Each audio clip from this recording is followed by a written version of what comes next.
Jack Morgan cursed under his breath as he stepped out of the elevator and into the deserted lobby of the office building. It was well past midnight, the hour when the city began to slumber, leaving only the most dedicated or unfortunate souls wandering its streets. He was supposed to have been home hours ago, but a last-minute request from his boss had kept him chained to his desk, churning out reports that would likely go unread. He pulled his coat tighter around him as he pushed through the heavy glass doors and into the cold night air. The city's usual vibrancy was muted, with only a few cars humming down the distant streets and the occasional pedestrian hurrying home. The tall buildings loomed overhead, their windows darkened, save for a few scattered lights that reminded Jack of lonely beacons in an otherwise desolate landscape. Jack's thoughts drifted as he made his way to the subway station.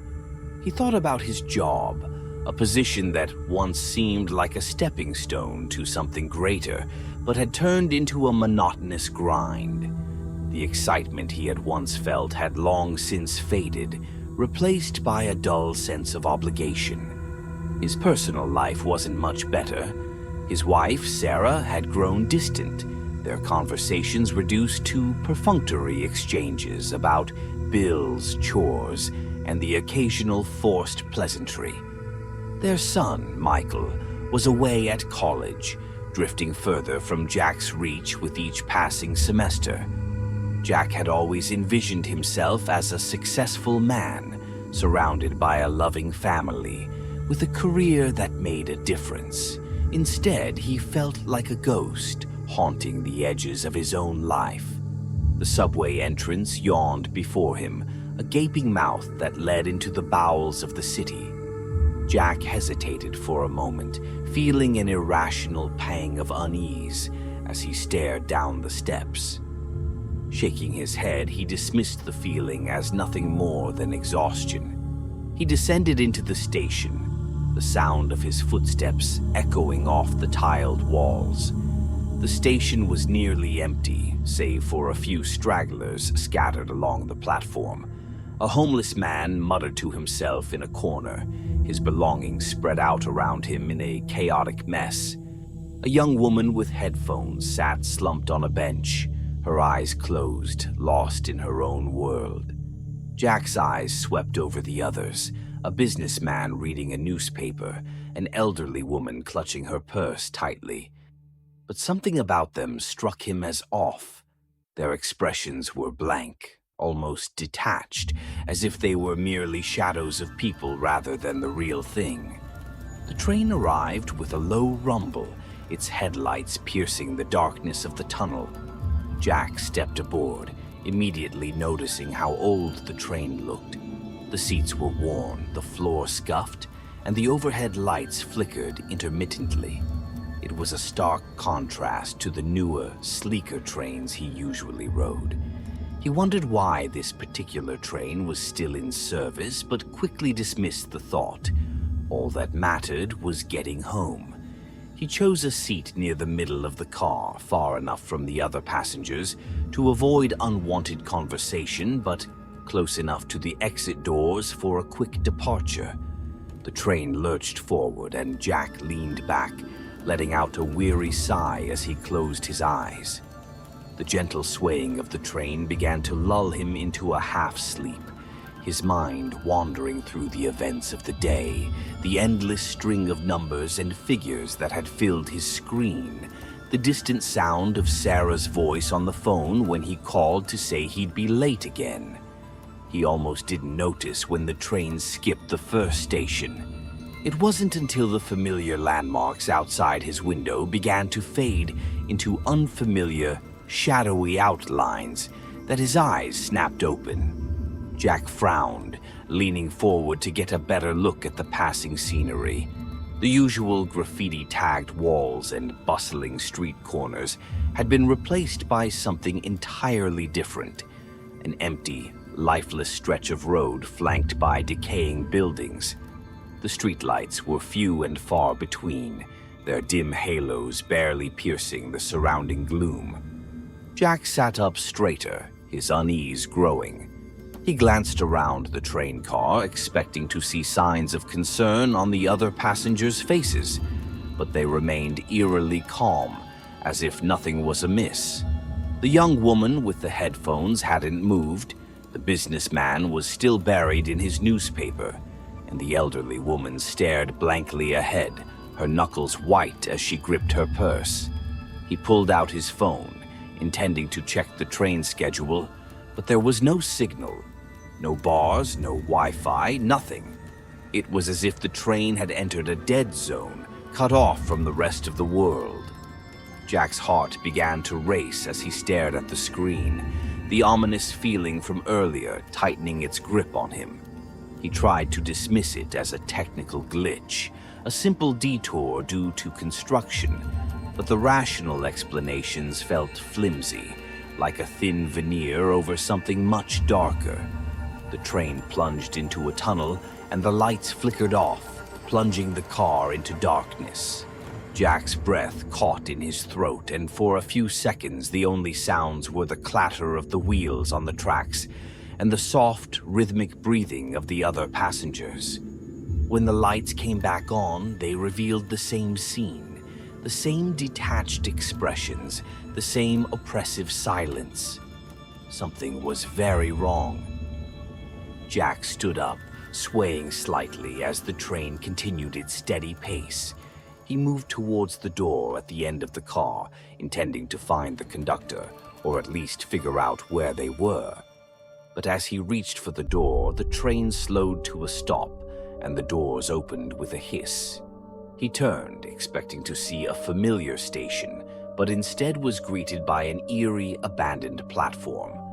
The walls were cracked, the tiles covered in grime, and the sign that should have indicated the station's name was missing entirely. No one moved. No one got off the train. The doors remained open for what felt like an eternity before they finally closed, and the train resumed its journey into the unknown. Jack's sense of reality began to unravel. This wasn't just a wrong turn or a simple mistake. This was something far more sinister. He returned to his seat, but the comfort it once provided had vanished, replaced by a growing sense of dread. He was trapped on this train, bound for God knows where, with no way to stop it. The train picked up speed, the world outside becoming a blur of shadows and flickering lights. Jack's thoughts raced alongside it, his mind trying to piece together what was happening. He could feel something looming just beyond the edge of his understanding, something dark and terrifying, but he couldn't grasp it. Not yet. All he knew was that he had to find a way out. But as he looked around at the other passengers, their vacant stares offering no comfort, Jack began to fear that escape might not be an option. The train had its own destination, one that didn't care about his plans or his fears. And as the darkness outside grew thicker, swallowing up the last remnants of the familiar world, Jack realized he was on a journey he couldn't escape, a journey that was only just beginning. The rhythmic clatter of the train on the tracks had always been a source of comfort for Jack, a reminder that he was on a path, however monotonous, that led to a familiar destination. But tonight, that rhythm felt off, like a heartbeat out of sync, leaving him with a growing sense of unease. As the train pushed further into the night, the familiar landscape of the city gave way to something entirely different, something wrong. Jack leaned closer to the window, his breath fogging the glass as he tried to make sense of the scenery passing by. Gone were the bustling streets and recognizable landmarks, replaced by desolate stretches of road flanked by crumbling, long-abandoned buildings. The streetlights, usually a comforting glow in the darkness, were sparse and flickering, casting eerie, elongated shadows that danced in the periphery of his vision. He fumbled with his phone again, hoping to find some reassurance in the form of a map or a notification, anything to explain what was happening. But the screen remained stubbornly blank, offering no signal, no connection to the world he knew. It was as if the train had crossed an invisible boundary, leaving behind the reality Jack was familiar with and entering a place where the rules no longer applied. The train began to slow, and Jack's pulse quickened. He strained to see the station coming into view, hoping for some sign that would explain this detour. But when the train finally came to a halt, what greeted him was far from reassuring. The platform outside was a ghost of its former self, a relic from a time long past. The tiles were cracked and chipped, overgrown with weeds that sprouted from every crevice.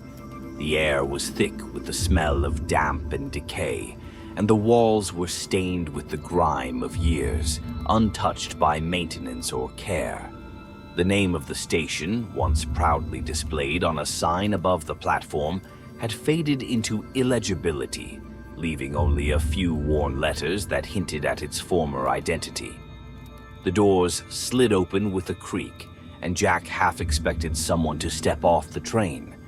But the passengers remained seated, their vacant expressions unchanged. He felt a momentary impulse to leave, to step onto the platform and find some way out of this nightmare. But his legs refused to move. Something deep inside him screamed that whatever lay beyond those doors was far worse than staying on the train. The silence was deafening as the doors remained open, the platform bathed in the sickly yellow light of the train's interior. Jack's eyes darted around the car, searching for any sign of acknowledgement from the others, but they remained as they were, detached, almost lifeless. Finally, with a hiss of air and a grinding of gears, the doors closed and the train began to move again, its slow crawl through the unfamiliar landscape sending a shiver down Jack's spine. He was acutely aware of the weight of his own breathing, the way his heart pounded in his chest, each beat echoing the growing sense of dread that had taken root in his mind. As the train picked up speed, the world outside became even more distorted. The buildings grew taller and more twisted, their forms grotesque and unnatural, like something pulled from the depths of a fever dream. The streets were empty, devoid of any signs of life, and the few vehicles that dotted the landscape were rusted hulks, long abandoned and left to rot where they stood. The train plunged into another tunnel and the lights flickered, casting the car in brief flashes of darkness.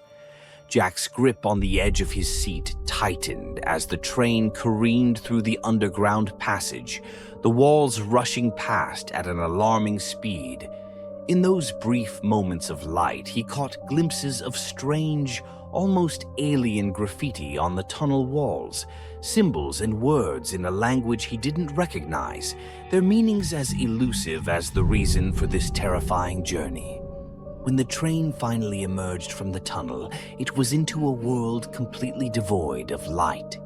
The darkness outside was absolute, swallowing up the last vestiges of the familiar. Jack stared out into the abyss, his reflection the only thing visible in the window. He felt as if the train were suspended in a void, cut off from time and space, hurtling towards an unknown destination that filled him with a dread he could barely comprehend. Jack's thoughts raced as he tried to make sense of what was happening. He considered the possibility that he had fallen asleep at work and that this was all some terrible dream. But the cold metal beneath his hands, the harsh flicker of the lights, the steady hum of the train's engine, all of it was too real, too vivid to be a mere product of his imagination. He turned his attention back to the other passengers, hoping to find some clue in their behavior.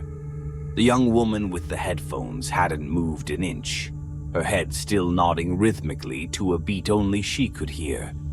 The businessman had lowered his newspaper, but his eyes were unfocused, staring blankly at the floor. The elderly woman now clutched her purse even tighter, her knuckles bone white, her expression as blank as the others. Jack's unease grew with every passing minute, the oppressive atmosphere of the train car closing in on him like a vice.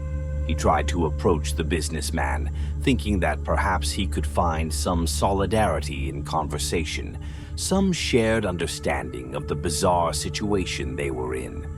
But as he stood up, the train lurched violently to the side, throwing him back into his seat.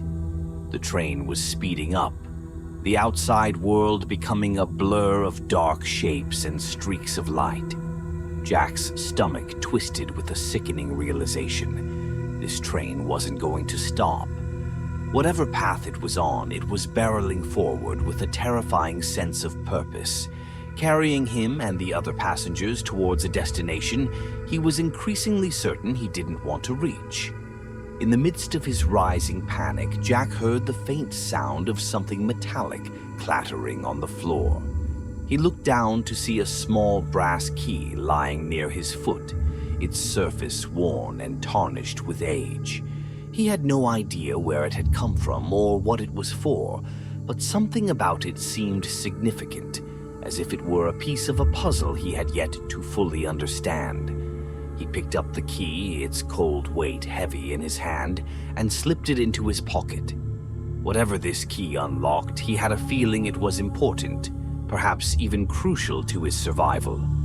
But as the train continued its relentless journey through the darkness, Jack couldn't shake the feeling that the answers he sought were far from comforting. The train began to slow once more, and Jack braced himself for whatever new horrors awaited him at the next station. He could feel the weight of the key pressing against his leg, a constant reminder that he was part of something far larger, far more terrifying than he had ever imagined. The train came to a stop, and the doors opened with their usual hiss.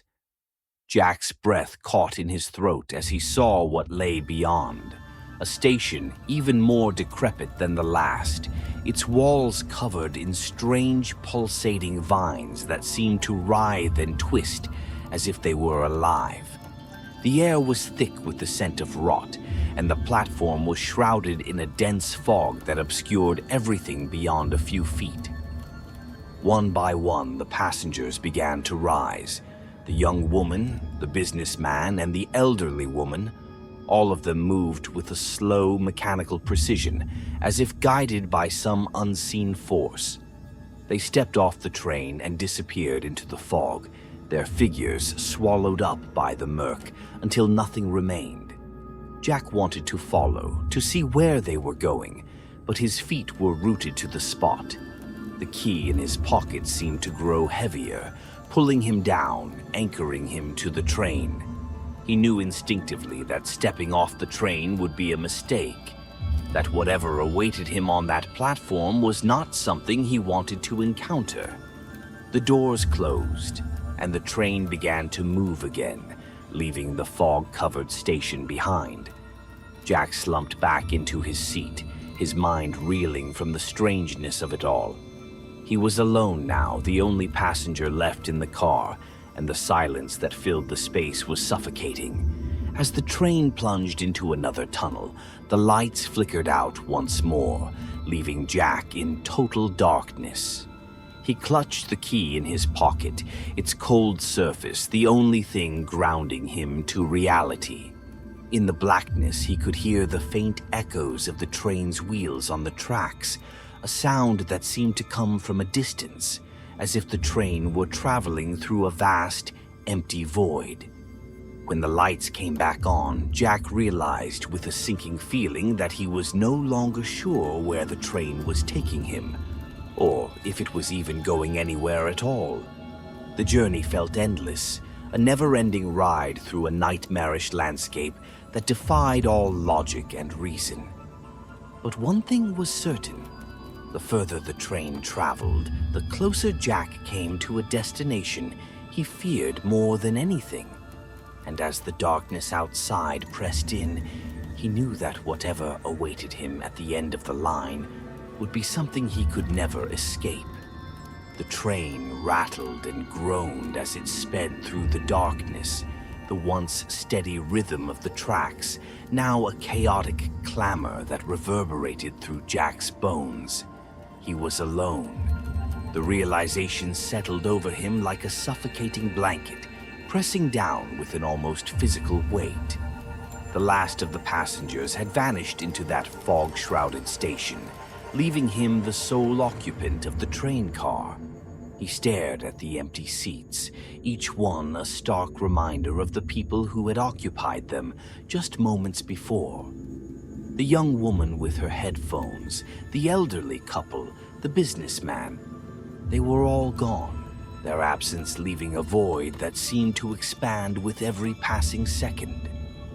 Jack felt the walls of the car closing in on him, the space around him shrinking as the train hurtled further into the unknown.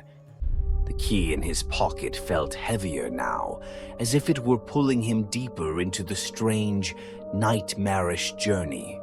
He pulled it out, turning it over in his hands, trying to make sense of its significance. The brass was cold against his skin, worn smooth by years of use. It was small, almost delicate, but something about it felt ominous, as if it were a piece of a larger, more terrifying puzzle. Jack's mind raced, searching for answers, but every thought led to more questions, more confusion. Where was this train taking him? What had happened to the other passengers? And why had he been left behind?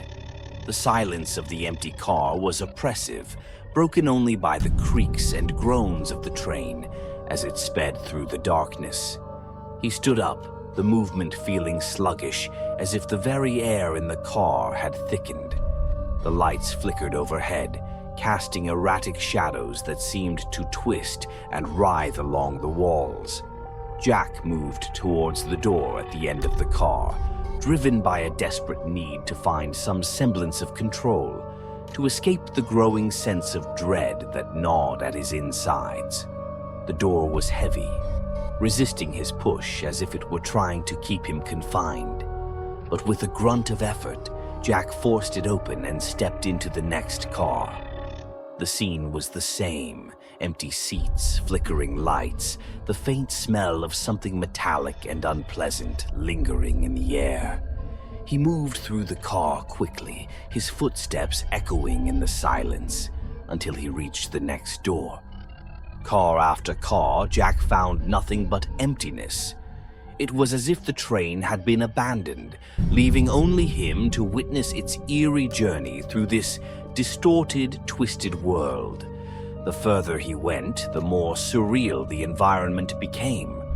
The lights in some cars were dim and sickly, casting a greenish hue that made his skin crawl.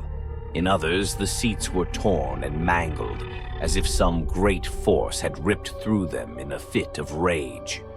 As Jack entered yet another car, he noticed something different, something that sent a shiver of fear down his spine. In the center of the car, on one of the seats, lay a book. It was old, its cover cracked and faded, the pages yellowed with age.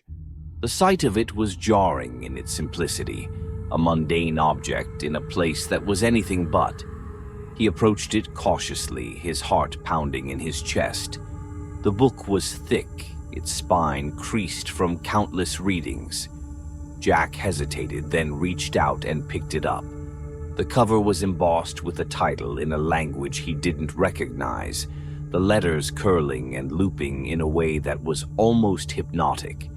He flipped it open, the pages crackling under his touch, and was immediately struck by the strangeness of its contents. The pages were filled with drawings and handwritten notes, scrawled in the same strange script as the title. The drawings were detailed and unsettling, sketches of twisted landscapes, of monstrous figures lurking in the shadows, and of a train, much like the one he was on, barreling through the darkness. One image caught his eye, a detailed map of what looked like a train route with stations marked along the way. But these were not stations he recognized. The names were strange, twisted versions of real places, or perhaps places that had never existed at all. As Jack studied the map, he noticed something even more disturbing. Each station on the map was marked with a date and a series of names, as if the book were keeping track of something, or someone. The last station on the map was circled in red, with a single name written beside it in bold, jagged letters: Jack Morgan. His breath caught in his throat, and he felt a cold sweat break out across his skin. How was this possible? Who had written this?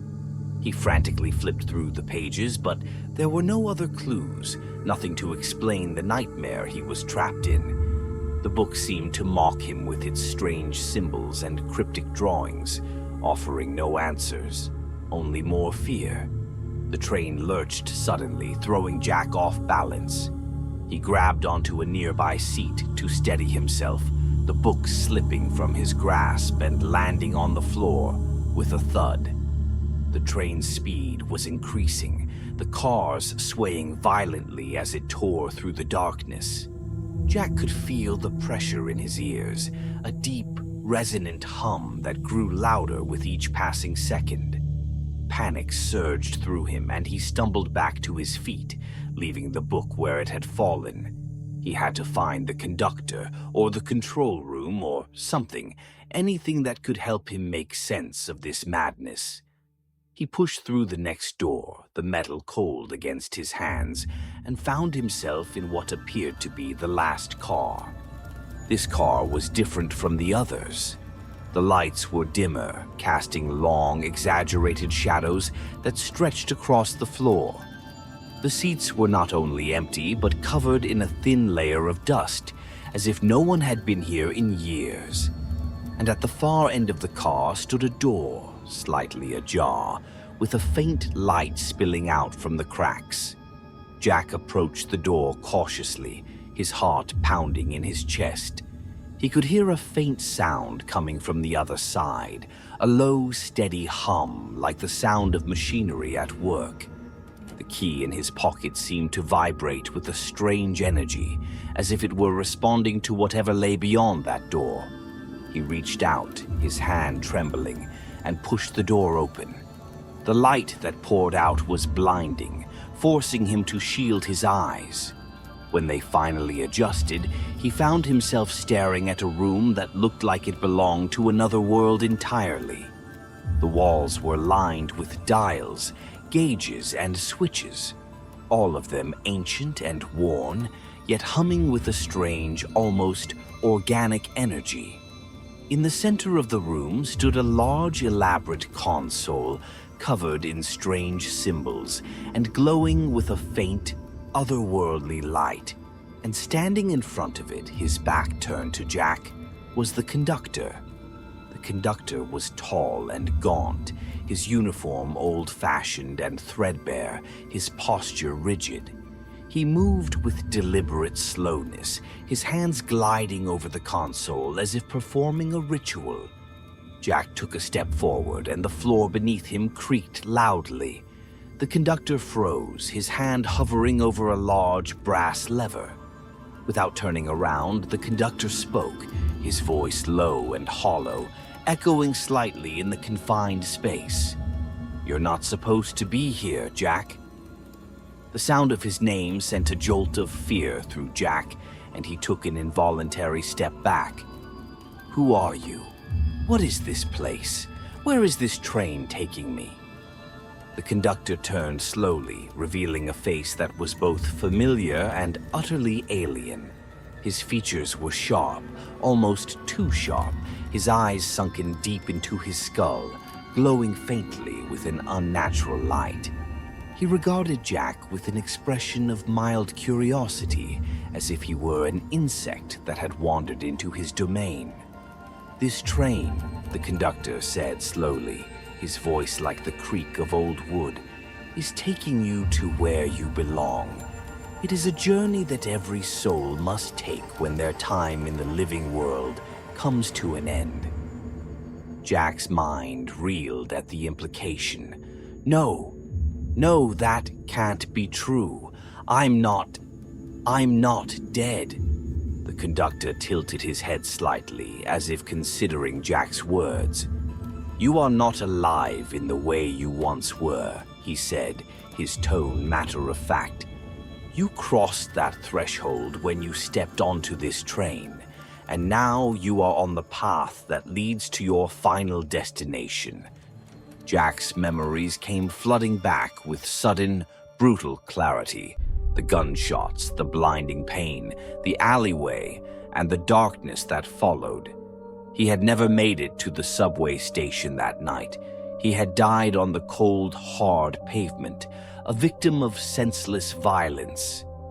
And this train was taking him to where all lost souls go when their lives are cut short. No, Jack whispered, shaking his head in disbelief. This can't be happening. There has to be a way out, a way back. The conductor's gaze hardened, and he stepped closer, his presence overwhelming, like a dark storm cloud about to break. There is no going back, Jack. The path has been set, and the train will continue on its journey until it reaches the end of the line.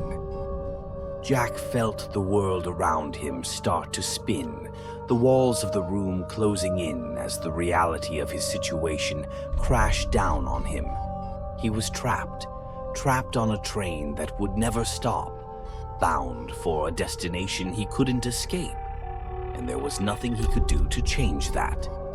But the key... Jack reached into his pocket, his fingers closing around the brass key. He pulled it out, holding it up for the conductor to see. What is this? What does it unlock? The conductor's eyes flickered with something. Recognition, perhaps, or a glimmer of something darker. He stared at the key for a long moment before speaking. That key, he said slowly, unlocks the final door. The door that leads to the end. But you must be certain that is what you want, Jack. For once you unlock it, there is no turning back. Jack stared at the key, its weight heavy in his hand. The train's journey was reaching its inevitable conclusion, and the final decision was his to make. Would he accept his fate, or would he choose to confront whatever lay beyond that door, knowing it would be the last thing he ever did? The train's pace quickened, the hum of the engine growing louder, more intense. Jack's heart pounded in his chest as he made his choice, the key feeling impossibly cold in his hand. And with a deep breath, he stepped forward, ready to face the end. The train's pace had quickened to a breakneck speed, the world outside the windows a blur of darkness and light.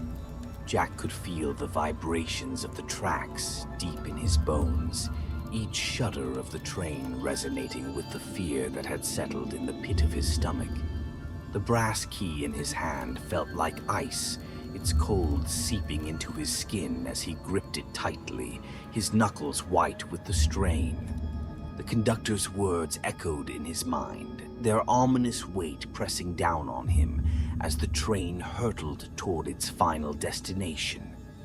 The door to the last car loomed before him, slightly ajar, a thin sliver of light spilling out from the crack. It was the door the conductor had warned him about, the door that the key was meant to unlock. Jack's breath came in short, ragged gasps as he approached it, his mind racing with the implications of what lay beyond. This was the end of the line, the point of no return, and Jack could feel the pull of it like a gravitational force, drawing him inexorably closer. He hesitated at the threshold, the key trembling in his hand. The conductor's words had been clear. Once the door was unlocked, there would be no turning back. But Jack knew there was no other choice. He was a passenger on this train, and whatever awaited him at the end of this journey was his fate, sealed from the moment he had stepped on board. With a deep breath, Jack slid the key into the lock. It turned smoothly, the tumblers clicking into place with a finality that made his heart skip a beat. He paused for a moment, his hand on the door handle, feeling the weight of the decision he was about to make.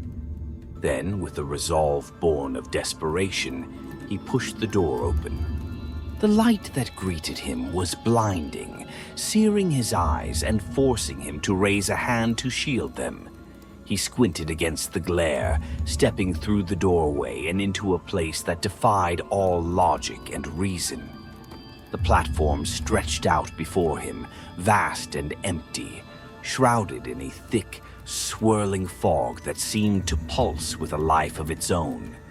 The air was cold and still, heavy with the scent of damp earth, and something darker, something ancient.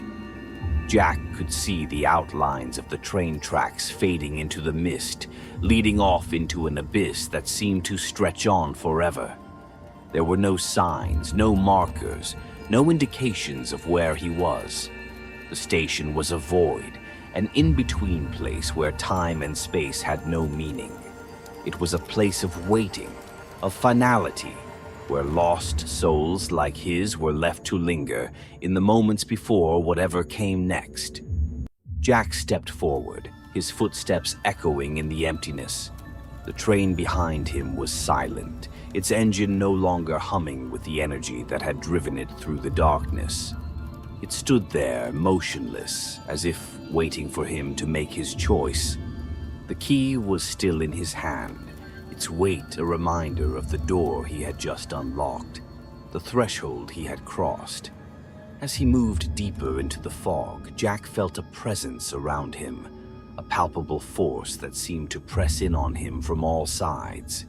It was as if the very air were alive, watching him, judging him.